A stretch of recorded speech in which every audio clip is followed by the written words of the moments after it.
Militan Hamas mengusulkan rencana gencatan senjata di jalur Gaza selama 135 hari. Nantinya, semua sandera akan dibebaskan dan Israel diminta menarik pasukannya dari Gaza.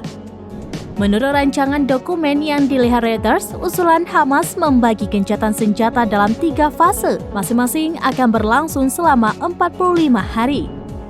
Para militan akan menukar sisa sandera Israel yang mereka tangkap pada 7 Oktober dengan tahanan Palestina. Kemudian rekonstruksi Gaza akan dimulai, pasukan Israel ditarik sepenuhnya dan jenazah juga akan ditukar. Dilansir Al-Arabiya, usulan Hamas ini merupakan hasil dari tawaran yang dikirim pekan lalu oleh mediator Qatar dan Mesir. Jika usulan diterima, maka diharapkan konflik di Gaza bisa berakhir. Namun hingga saat ini belum ada tanggapan dari pihak Israel terkait usulan gencatan senjata.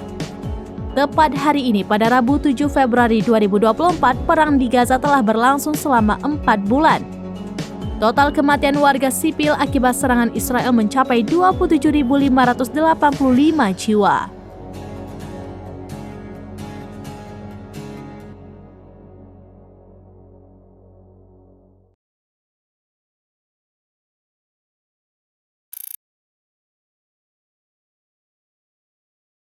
Download Tribun X sekarang, menghadirkan lokal menjadi Indonesia.